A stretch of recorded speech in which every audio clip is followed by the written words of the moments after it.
Assalamualaikum. I hope you will be fine. In this video we are going to learn about an very interesting and important incident, which is actually a dialogue between Imam Abu Hanifa and an atheist. Imam Abu Hanifa और atheist यानी दाहरी के दरमियान एक मुकालमा हुआ और उसका topic था कि क्या खुदा इस कायनात को पैदा करने वाला है और इस कायनात को चलाने वाला कोई सुपर पावर यानी अल्लाह है या नहीं है। अब वो जो एथियस्ट था उसका दावा ये था कि यहाँ पर कोई भी सुपर पावर नहीं है, यानी कोई खुदा नाम की चीज़ जो है वो नहीं है, नाउज़ुबिल्लाह। और उसका ये भी दावा था कि ये जो सारी कायनात है, this universe is going to run automatically. वो कह रहा था कि ये जो है ना, ये सारा कुछ अपने आप खुद ब खुद हो रहा है।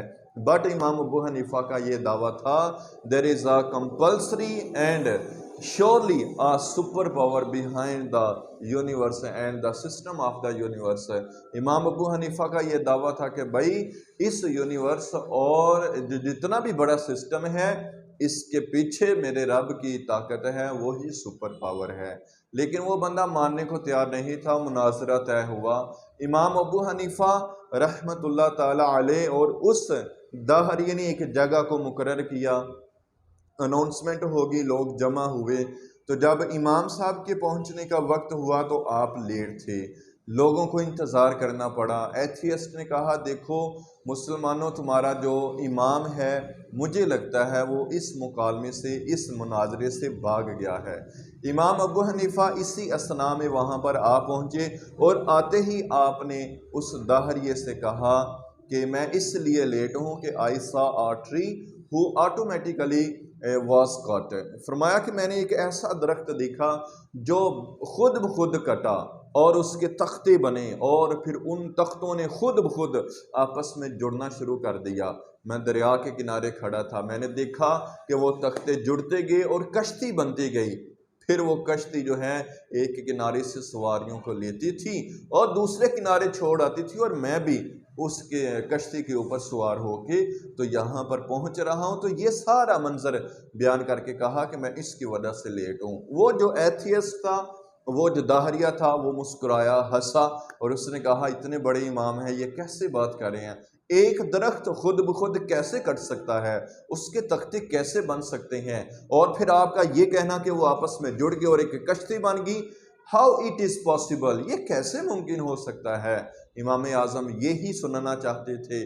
तो आपने फरमाया कि पगले देखो, एक कश्ती अगर खुद ब खुद नहीं बन सकती तो इतनी बड़ी कायनात, ये आसमान, ये ज़मीन, ये चरिंद परिंद, हैवानात, इंसान और 18,000 से ज़्यादा मखलूक़ात, इनको बनाना, फिर इनको पालना। समंदर के अंदर देखो हज़ारों की तादाद में मखलूक़ात है, इनको रिज़्क़ देना और इनको ज़िंदा रखना, इनके दिल की धड़कन और इनकी ब्लड सर्कुलेशन, इनका डाइजेस्टिव सिस्टम, ठीक है, ये सारा मेंटेन रखना।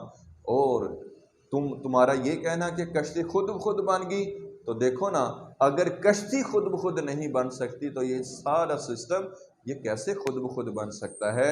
उसके जहन में ये बात बैठ गई, उसको समझ आ गई, तो उसने कलमा पढ़ के तो दीन इस्लाम कबूल कर लिया। तो याद रखिएगा, इस वाक़या से जो हमें मोरल लेसन मिला ना, वो यही है कि इस पूरे निज़ाम के पीछे हमारी एक ही सुपर पावर है, that is called Allah almighty. उसको हम अपना रब कहते हैं, अल्लाह आलमाइटी कहते हैं। तो याद रखिएगा, अकली दलील भी इस पे मैं आपसे एक शेयर करता जाऊं। बहुत सारे लोगों का ये भी कहना होता है, जो एथियस्ट होते हैं, कि देखो जी, हम तो उस चीज़ को मानेंगे जो फिज़िकली एग्जिस्ट करे।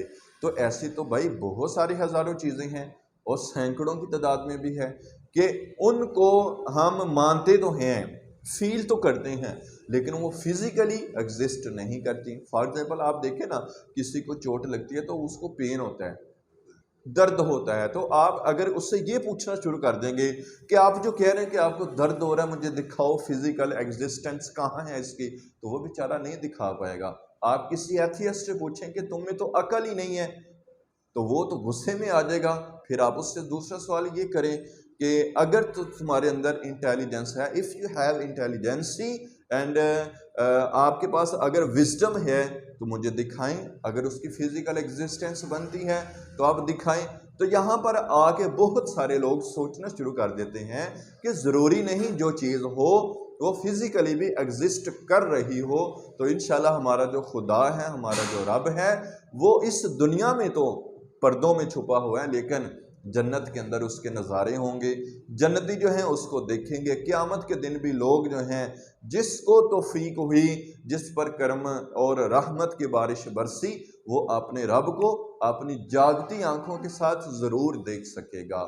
तो रब रखा, इंशाल्लाह नेक्स्ट वीडियो में एक नए टॉपिक के साथ मिलेंगे। अस्सलामु अलैकुम वरहमतुल्लाहि वबरकातुहू।